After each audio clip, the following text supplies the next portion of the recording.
Shalom, puji Tuhan, sebelumnya saya mengucapkan selamat Paskah juga.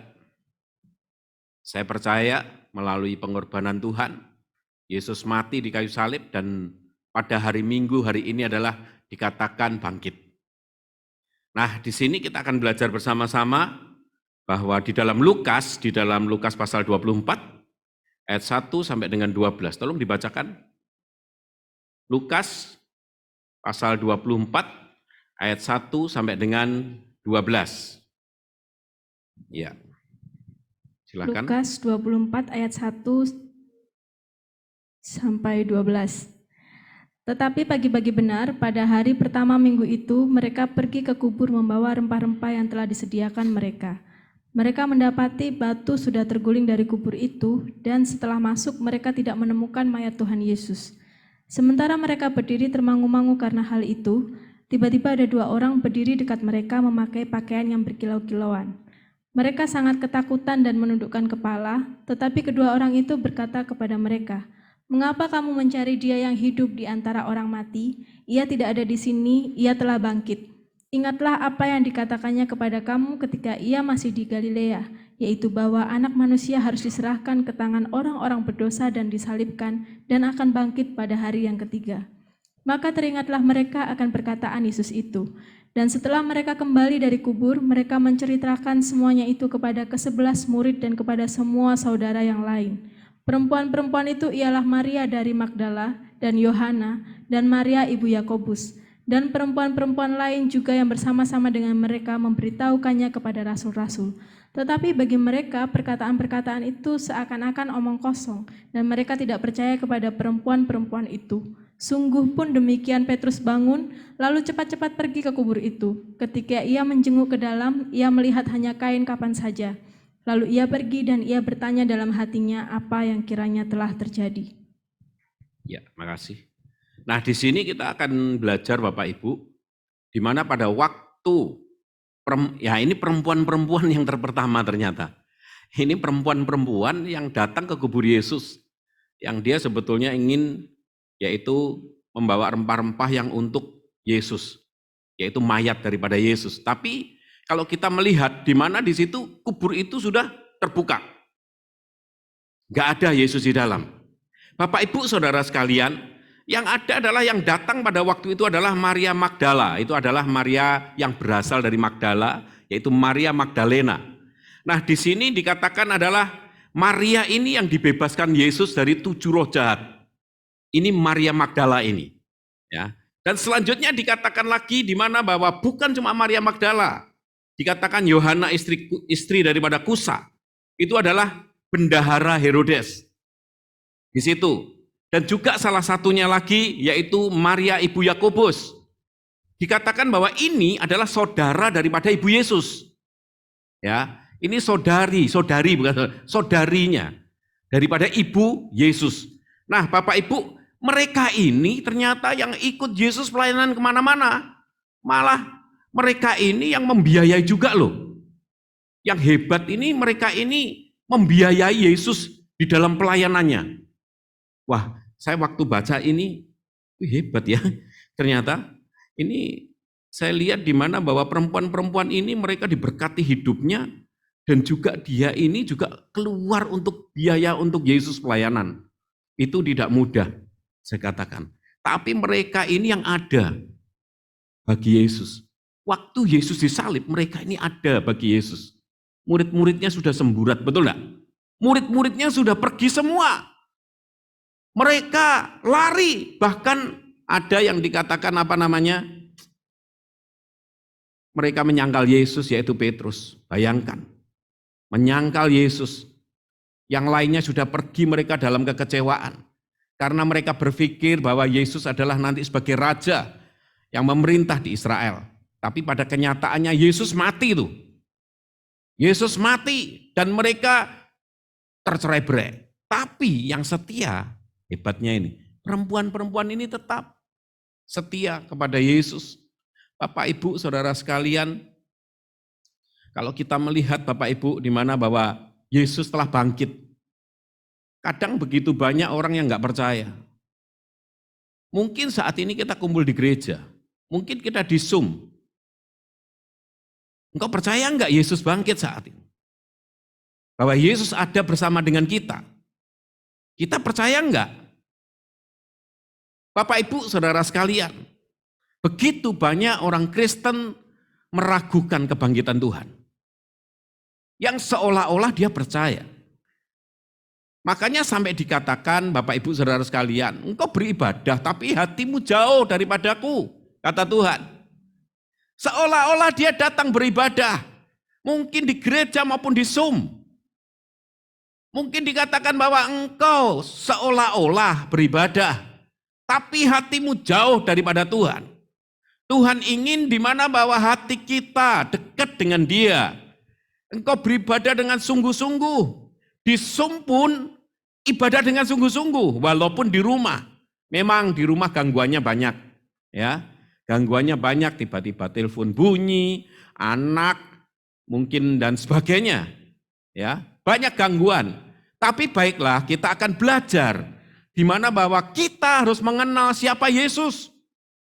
Kebangkitan Tuhan itu luar biasa saya katakan. Karena apa? Dikatakan bahwa kebangkitan Tuhan itu kita menandakan di mana bahwa kuasa Tuhan itu tanpa batas. Yesus bangkit. Yesus punya kuasa tanpa batas. Yesus menang atas maut. Yesus menang atas kematian. Semua orang di dunia nggak ada yang bangkit, betul enggak? Siapapun, mereka yang saat ini yang dipuja-puja, ya saya tidak menyebutkan. Tapi ingat, apakah mereka bisa bangkit? Tidak. Mereka mati ya dikubur, sudah ada kuburnya mereka. Tapi Yesus tidak. Waktu Yesus mati, dia bangkit. Di situ yaitu penggenapan dikatakan bahwa kuasa Tuhan tanpa batas. Bapak Ibu Saudara sekalian. Kematian semua orang mengalami. Ingat baik-baik. Mungkin berkata bahwa Yesus mengalami kematian. Tapi Yesus berkata, 3 hari lagi aku bangkit. Betul enggak? Dan itu terjadi. Bapak Ibu Saudara sekalian, itu luar biasa. Dengan kebangkitan Tuhan ini menyatakan bahwa kuasa Tuhan tanpa batas sekali lagi. Kalau kita ikut Yesus, Bapak Ibu sungguh-sungguh, kita pun mengalaminya. Ada kuasa yang tanpa batas. Kita pun nanti kalau kita mati, kita pun akan dibangkitkan. Amin. Bukan untuk mati seterusnya, tidak. Kalau kita dengan Yesus, Yesus mati bangkit. Kita pun sama. Di saat kita mati, nanti kita pun akan bangkit tiba waktunya. Amin. Jadi kita bukan mati untuk selama-lamanya, bukan. Tapi kita mati, nanti akan bangkit bersama dengan Kristus. Amin. Bapak Ibu Saudara sekalian, kadang kita tidak percaya bahwa Tuhan punya kuasa tanpa batas. Yang jelas, Yesus sudah menang dari kematian. Sebelum Yesus bangkit pun, waktu masih ada di dunia, dia pun bisa membangkitkan orang mati. Amin. Lazarus yang mati dibangkitkan. Bapak Ibu Saudara sekalian, apakah kita tidak percaya hal itu? Apakah kita selalu meremehkan Tuhan? Dengan cara kita, dengan hidup kita, apakah kita selalu meremehkan Dia? Di dalam kita datang kepada Tuhan, engkau di gereja maupun di Zoom, apakah kita meremehkan Dia? Pada waktu firman disampaikan, apakah kita sambil lalu di situ? Iblis memang menyerang saat ini, supaya anak-anak Tuhan gak bisa bangkit. Ingat baik-baik. Dengan melalui adanya corona ini, iblis ingin menyerang kita, anak-anak Tuhan, supaya mereka mati rohani semuanya. Tujuannya di situ. Karena melalui Zoom saya katakan tidak mudah. Banyak orang yang berkata melalui Zoom tidak enak. Online nggak enak, betul enggak? Itu tujuan iblis memang kan. Dibuat melalui Zoom. Kita pelan-pelan offline kita adakan. Kita pelan-pelan offline biar adakan terus. Kita pelan-pelan untuk berjalan. Ya. Saya percaya Bapak Ibu, walaupun melalui Zoom nanti, ya Bapak Ibu saudara sekalian yang ikut Zoom maupun yang datang di sini, saya ingin Bapak Ibu tetaplah fokus bahwa engkau ibadah adalah engkau ketemu dengan Yesus. Engkau bukan ibadah karena rutinitas. Kalau engkau ingin mengalami kuasa tanpa batas seperti Yesus, engkau harus mengalami secara pribadi hidupmu. Engkau harus mengalami. Jangan sampai kita nggak ngalami sama sekali dengan Tuhan. Sedangkan Tuhan sudah menang tuh. Dengan kuasanya yang dahsyat. Dia mati, dia bangkit tuh. Tidak ada selain Yesus yang bisa bangkit, ingat ini. Tidak ada. Hanya Yesus yang dia bangkit dari kematian. Dan kebangkitan Tuhan ini betul-betul dinyatakan Bapak Ibu di situ. Dinyatakan bahwa banyak orang pelan-pelan mulai melihat di situ. Pertama perempuan. Setelah itu mereka mulai memberitakan di situ. Tapi akan saya bahas tentang pemberitaannya nanti. Tapi yang terpenting di mana bahwa kuasa Tuhan tanpa batas, ini penting sekali. Kita harus percaya di situ. Ya. Jangan sampai menganggap Tuhan itu mati itu. Saya selalu berkata kepada beberapa orang, kalau saya ketemu, kalau saya saksi, saya selalu ngomong begini, ingat loh, Yesus itu hidup bukan mati. Saya selalu berkata seperti itu. Dan saya selalu mengatakan bahwa dia hidup. Dan dia ada bersama dengan kita. Kita nggak usah takut, saya katakan. Karena apa? Di saat Yesus betul-betul bangkit waktu itu, 2000 tahun yang lalu, kuasanya berjalan sampai sekarang. Kuasa Allah itu berjalan sampai sekarang ini. Kita mengalami. Kehadirannya pun tetap ada sampai sekarang. Amin. Dia tidak pernah meninggalkan kita loh. Kita harus percaya. Dan kuasanya saya banyak mengalami. Saya secara pribadi, kenapa saya berkata bahwa kuasanya tanpa batas, itu betul. Saya mengalami banyak hal Bapak Ibu. Yang pertama saya diselamatkan. Yesus bicara sama saya diselamatkan di situ. Yang kedua, saya disembuhkan dari sakit penyakit saya. 32 tahun saya asma, saya disembuhkan. Yang selanjutnya Bapak Ibu, banyak mukjizat saya alami. Saya berdoa banyak orang ada yang mengalami mukjizat banyak. Pemulihan, mereka juga banyak yang diselamatkan melalui pemberitaan tentang Yesus. Kita pun harus ngalami. Jangan sampai kita menjadi anak Tuhan, kita nggak ngalami nih kuasa Tuhan yang tanpa batas ini. Kita harus ngalami. Saya pernah berdoa bagi orang yang nggak bisa bangun saat itu juga. Yang dia dikuasai kuasa kegelapan, dikerjain oleh rekan lainnya. Saat itu juga diurapi di doa, bangkit saat itu. Dia bisa berjalan.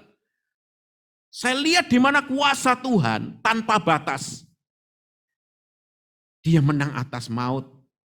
Dia menang atas maut, kematian itu. Kita pun sama. Kita pun di dunia ini kita harus menang. Karena apa? Yesus ada dalam diri kita. Amin. Yesus ada dalam diri kita. Dan dikatakan bahwa kuasa Tuhan tanpa batas itu yang pertama. Yang kedua dikatakan apa? Penggenapan firman itu terjadi. Dikatakan begini, Lukas 24 ayat 7 sampai dengan 8, tolong dibacakan. Lukas 24 ayat 7 sampai dengan 8. Lukas 24 ayat 7 sampai 8. Yaitu bahwa anak manusia harus diserahkan ke tangan orang-orang berdosa dan disalibkan dan akan bangkit pada hari yang ketiga. Maka teringatlah mereka akan perkataan Yesus itu. Ya, dikatakan bahwa anak manusia harus diserahkan ke tangan orang-orang berdosa dan disalibkan. Dan akan bangkit pada hari yang ketiga. Nah, maka teringatlah mereka akan perkataan Yesus. Jadi Yesus sebelum mati sudah ngomong gitu. Ya, Yesus sudah ngomong dulu. Anak manusia akan diserahkan ke tangan orang-orang berdosa dikatakan. Dan disalibkan dan akan bangkit pada hari yang ketiga. Nah di sini kalau kita lihat, di mana bahwa penggenapan firman itu terjadi. Ya, juga kita harus belajar Bapak Ibu. Dia pernah diejek orang Yahudi, Bapak Ibu Yesus. Hei engkau yang mau merubuhkan bait suci dan mau, ini maksudnya yang mengejek yang di sebelahnya Yesus yang disalib, bukan orangnya. Nah dikatakan begini, hei engkau yang mau merubuhkan bait suci dan mau membangunnya kembali dalam 3 hari. Selamatkanlah dirimu jikalau engkau anak Allah. Turunlah dari salib itu. Mereka lupa Bapak Ibu bahwa bait Allah adalah tubuh Kristus. Jadi bukan bangunannya. Jadi pembuktian firman ini terjadi. Yesus mati, di hari ketiga dia bangkit. Jadi firman Tuhan ya dan amin. Makanya kalau kita baca firman, kita renungkan ada 4M. Ya, kita mendengar, ya, kita merenungkan, kita melakukan, dan terakhir baru bisa membagikan. Berapa banyak orang yang membaca firman, kok bisa baca Alkitab lah, kok bisa hafal. Tapi bisa nggak merenungkan firman itu? Setelah itu melakukan yang terpenting. Kalau merenungkan gampang, kok bisa menghafal, kok gampang. Merenungkan kok bisa. Wih luar biasa ya firman ini. Wih Daud lawan Goliat. Wih besar ya Goliat kok bisa menang. Itu direnungkan. Tapi apakah engkau bisa merenungkan begini? Aku kepingin Tuhan sama seperti Daud tuh yang kau pakai. Itu bukan karena Daud, tapi rohmu yang ada dalam diri Daud. Nah kita merenungkan dan aku mau Roh Kudus sekarang, pakai aku. Nah itu kita mulai praktek tuh. Roh Kudus pakai aku. Aku pun bisa menang atas masalah di depanku sekarang. Aku tahu bahwa rohmu ada di dalamku. Amin. Dan itu harus diaminkan dalam hidup kita. Bahwa ya dan amin hidup kita ini bahwa roh Tuhan ada dalam diri kita. Kita bisa bergerak apapun sesuai dengan kehendak Tuhan. Dan mukjizat bisa terjadi dimanapun. Tanda-tanda orang percaya, kita harus ya dan amin tuh. Kita ini orang percaya tuh. Tanda-tanda orang percaya apa? Dikatakan apa? Mengusir setan dalam nama Yesus. Menumpang tangan orang sakit sembuh. Loh, itu tanda-tanda. Kita harus percaya di situ bahwa ya dan amin. Itu ada dalam diri saya Tuhan. Kuasa itu ada. Itu yang namanya dikatakan bahwa penggenapan firman Tuhan itu ada. Yesus sebelumnya dia ngomong 3 hari akan bangkit, terjadi. Amin. Kita pun sama. Kalau dikatakan bahwa kalau roh Allah ada dalam diri kita disebut orang-orang percaya, tanda itu akan menyertai. Kita yang menggenapi Bapak Ibu firman itu. Kita bisa berjalan dengan sesuai dengan firman. Bahwa tanda itu ada dalam diri saya. Dan harus digenapi. Dan ya dan amin firman itu. Melalui diri kita. Amin. Penggenapan firman ini bukan cuma dari kata orang atau kita cuma berkata-kata, tidak. Kalau kita menjadi orang Kristen tidak dapat menggenapi firman, ya itu cuma ngomong doang dikatakan gitu loh, cuma ngomong aja. Betul enggak? Mana buktinya sekarang? Engkau menjadi orang Kristen, tapi firman Tuhan ini tidak terjadi sama sekali dalam hidup kita. Tuhan ingin Bapak Ibu, ayo kita mulai menyatakan hidup kita ini bahwa firman itu bisa terjadi atas hidup kita dan kita yang menjadikan firman itu. Amin. Sama seperti Yesus. Apa yang dikatakan Yesus betul-betul terjadi. 3 hari bangkit. Terjadi Yesus bangkit. Kita pun sama. Apa yang kita baca firman ini, kita penggenapannya adalah diri kita melakukan. Jangan sampai kita menjadi orang Kristen, tapi hidup kita nggak jadi berkat. Orang ngomong, itu cuma ngomong tok itu orang itu. Itu cuma pinter pelayanan tok itu, cuma gitu mateng Bapak Ibu ya. Itu cuma ABCD tapi kok enggak, kenyataannya kok enggak sama ya yang diomongkan, yang dibicarakan. Tuhan ingin pembuktian itu ada. Kita yang harus jadi bukti. Saya berkata sama Tuhan, Tuhan saya nggak takut tentang hidup ini. Saya tahu persis itu di situ. Saya nggak takut. Apapun yang saya hadapi sekarang, saya nggak takut. Jikalau kita tinggal dalam Kristus, firman itu tinggal dalam hidup kita, minta apa saja dikasih loh. Amin. Yang sesuai dengan kehendak Bapak, itu dikasih loh. Makanya kita nggak usah takut. Entah corona, entah apapun yang kita hadapi, kita nggak perlu takut Bapak Ibu. Saudara sekalian, yang di rumah, engkau nggak perlu takut. Tapi, engkau harus praktek dong. Engkau baca firman. Lakukan firman itu. Praktek. Sehingga orang melihat, betul orang itu. Dia orang Kristen itu betul-betul hebat itu. Baik orang ini. Amin. Dia nolong orang, dia penuh kasih orang ini. Janganlah jadi orang Kristen egois, Bapak Ibu. Maaf ya. Di saat engkau egois, engkau tidak akan pernah bisa menggenapi firman. Kalau engkau cuma memikirkan dirimu sendiri, hidupmu, ingat baik-baik. Engkau tidak akan pernah mengalami apa-apa dalam hidupmu. Yang ada adalah engkau suatu kali akan ada kekecewaan kalau engkau memikirkan hidupmu. Karena tidak ada seorang pun yang dapat memuaskan hidup kita. Tidak dapat. Cuma Yesus. Amin. Kalau kita mau melakukan firman, ingat baik-baik.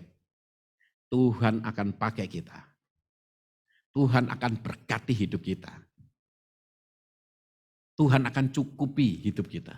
Dan kita tidak pernah kekurangan. Amin. Ini penting sekali saya katakan. Praktek hidup. Yaitu sesuai firman, penggenapan firman ini. Yesus sudah mengajari. Dia ngomong 3 hari bangkit, dilakukan betul. Nyata, amin. Dia menang. Menang atas maut, kita dibebaskan loh Bapak Ibu. Dia sebelumnya disiksa itu karena sakit penyakit kita loh. Supaya kita ini disembuhkan. Betul enggak? Dia diikat supaya kita dilepaskan, amin. Kita harus bersyukur menjadi anak Tuhan. Harusnya kita mati, ditanggung oleh Yesus melalui kematian, betul enggak? Dan dia bangkit. Kalau Yesus enggak bangkit, kita selamanya mati. Kalau kita mati, enggak ada kebangkitan lagi. Tapi karena bersama dengan Yesus, beda. Yesus membuktikan diri. Kalau engkau percaya aku, engkau enggak akan mati tuh, betul enggak? Kau akan hidup selama-lamanya, betul enggak? Kau akan memperoleh hidup yang kekal. Kalau engkau percaya Yesus sebagai Tuhan. Oh, Yesus berani jamin tuh. Betul enggak? Hanya melalui dia adalah jalan kebenaran dan hidup. Hanya melalui dia sampai kepada Bapa. Betul enggak? Loh, dia betul-betul menyiapkan dirinya dengan kebangkitannya. Dia menyatakan bahwa ini loh aku Tuhan ini betul-betul. Percaya sama aku kata Tuhan, kata Yesus. Pada kenyataannya pada waktu Yesus mati betul ya Bapak Ibu. Waktu Yesus bangkit. Hubungan manusia dengan Tuhan dipulihkan. Amin. Itu tirai itu terbelah. Yang dulu perjanjian lama kita ada batas. Hubungan dengan Allah harus melalui manusia. Harus melalui para nabi. Harus melalui para imam-imam, betul enggak? Di situ. Tapi pada waktu Yesus mati, Yesus bangkit di situ, tirai itu terbelah menjadi terbuka. Kita dipulihkan. Amin. Kita dengan Bapak bisa langsung tuh. Kita dengan Tuhan bisa connect. Itu dahsyat Bapak Ibu. Kita pun sama. Tapi kadangkala kita meremehkan dengan kita langsung sama Tuhan. Kita ibadah, kita asal-asalan. Ini mengerikan di akhir zaman ini. Engkau asal-asalan datang ke Tuhan. Dan Tuhan juga berkata, aduh, aku ini sudah mati, sudah bangkit, aku sudah disiksa untuk engkau anakku. Tapi kadang-kala engkau meremehkan tetap tentang aku. Kadang engkau meremehkan, mungkin yang di rumah, yang di Zoom, ingat baik-baik. Hargai Tuhan betul dalam hidupmu. Hargai Yesus yang telah berkorban bagi engkau. Dan dia bangkit, betul-betul dia bangkit. Hargai dia. Muliakan dia. Engkau harus bersaksi dimanapun kau berada. Bahwa Yesus adalah Tuhan. Yang terakhir, kebangkitan Tuhan adalah ditawarkan untuk semua orang. Waktu itu Bapak Ibu, 3 perempuan ini yang tahu Yesus bangkit, dia lari kepada 11 muridnya. Betul enggak? Dia beritakan, dia sampaikan ke 11 muridnya di situ. Ya. Apa yang terjadi? Mereka mendengarkan cuma Petrus satu-satunya. Cuma satu-satunya Petrus. Dia dengar, dia langsung lari ke kuburan. Di situ. Dia lihat, gak ada.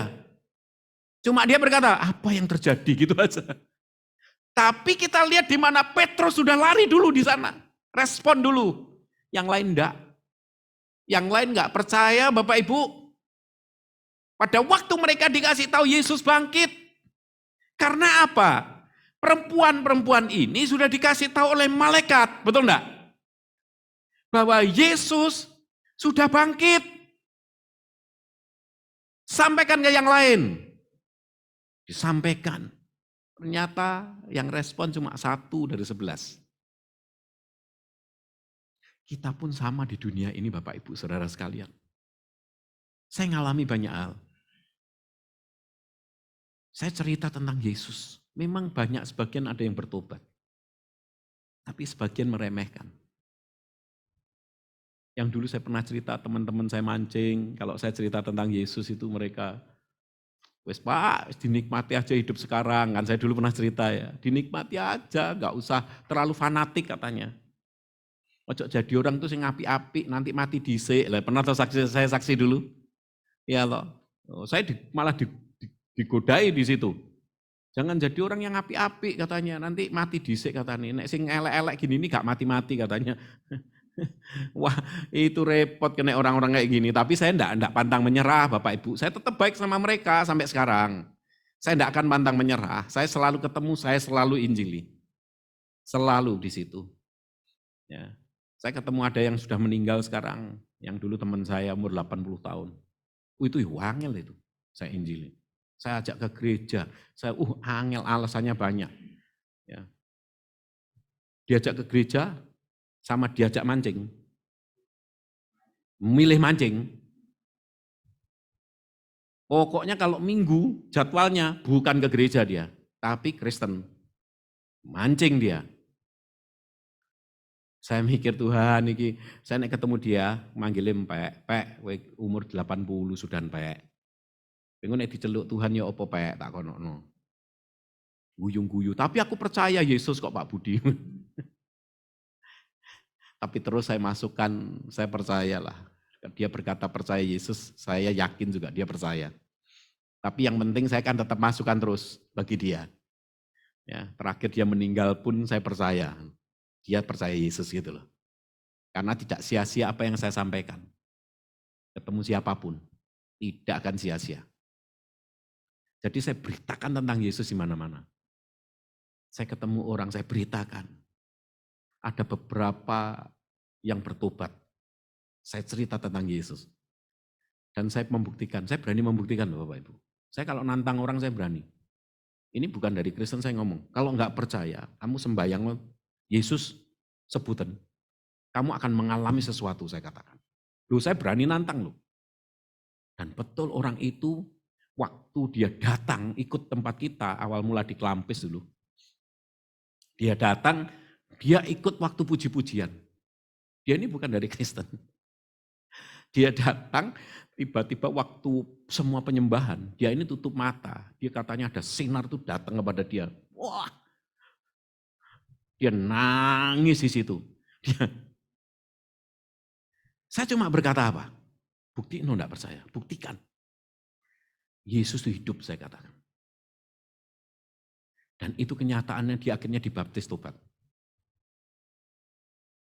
Itu ada beberapa orang, ada 3 orang waktu itu saya tahu. Bukan itu aja. Saya saksi di mana-mana Bapak Ibu. Saya beritakan siapa Yesus. Mumpung masih hidup saya. Kita pun sama. Engkau punya teman siapa? Berapa temanmu yang engkau cerita tentang Yesus? Mereka yang mundur dari Kristen. Berapa banyak engkau bisa cerita tentang Yesus? Banyak orang Kristen gak bisa cerita tentang Yesus sekali lagi. Karena dia tidak ngalami. Amin. Kita harus ngalami. Di saat engkau bisa cerita, kalau engkau mengalami, engkau bisa cerita di situ. Yesus itu hebat. Amin. Dia dahsyat di situ. Saya bisa cerita kemanapun Bapak Ibu. Saya cerita siapa dia. Di sini saya katakan, saya tawarkan kepada semua orang yang saya jumpai. Sama si perempuan itu. Dia tawarkan kepada murid-murid dan yang lain-lain. Saya percaya mereka cerita kemana-mana. Bahwa Yesus bangkit sudah. Dia bangkit. Dia hidup. Kita pun sama. Dia pun sekarang ini Yesus hidup. Amin. Dia ada bersama dengan kita. Dia hidup. Dia bukan mati selama-lamanya, tidak. Dia bangkit, dia hidup. Dan dia ada bersama dengan kita. Dan dia pun memberikan rohnya. Amin. Roh Kudus bersama dengan kita senantiasa. Dan kita bisa bergerak kemanapun kita pergi. Dengan kuasa Tuhan. Tanpa batas. Amin. Tanpa batas di situ. Mari Bapak Ibu, saya tidak perpanjang firman ini. Sebentar kita akan melakukan perjamuan. Hormati perjamuan betul-betul Bapak Ibu. Penderitaan Yesus, ingat baik-baik. Tidak sia-sia. Melalui penderitaan, melalui penyiksaan dia untuk kesembuhan dari sakit penyakit kita. Dia diikat supaya kita dilepaskan. Amin. Dia mati supaya kita juga ikut dibangkitkan bersama dengan dia. Jadi saya percaya sepenuhnya Bapak Ibu, mari kita mulai berubah hidup kita di akhir zaman ini. Mumpung masih ada waktu, ingat baik-baik ini perkataan saya. Mumpung masih ada waktu. Kita jangan berpikir, wah aku sih kuat kok. Jangan berpikir. Kita besok dipanggil Tuhan kita nggak tahu tuh, percaya saya. Ya, kita dipanggil Tuhan kita nggak tahu. Engkau mau umur berapapun, percaya saya. Engkau sewaktu-waktu bisa dipanggil oleh Tuhan. Makanya mumpung ada kesempatan, beritakan firman. Cerita tentang Yesus dimanapun. Didik orang lain. Arahkan orang lain untuk mengasihi Tuhan. Pimpin orang lain untuk orang lain semakin dekat dengan Tuhan. Amin. Muridkan dia, bimbing dia supaya dia semakin dekat dengan Tuhan. Waduh, itu kalau berhasil Bapak Ibu. Ya, kita kalau ada beban masing-masing, aku tak bawa temanku satu. Ya toh, Bapak kesini boleh. Daftar dulu nanti. Ya, mulai pelan-pelan. Mulai minggu depan, kalau ada punya teman bawa aja enggak apa-apa. Bapak, datang ke sini. Ya, nanti bisa didaftar dulu. Tapi ini saya bukan untuk semua orang, tidak ini ya. Ini cuma sedikit aja kita. Yang online tetap online enggak masalah ya. Saya tidak paksa. Tapi yang di sini, ayo kita terus berjalan. Amin. Kita mulai bergerak sesuai rencana Tuhan dan selanjutnya. Apa maunya Tuhan di akhir zaman ini? Kita harus genapi. Penggenapan firman harus terjadi melalui hidup kita.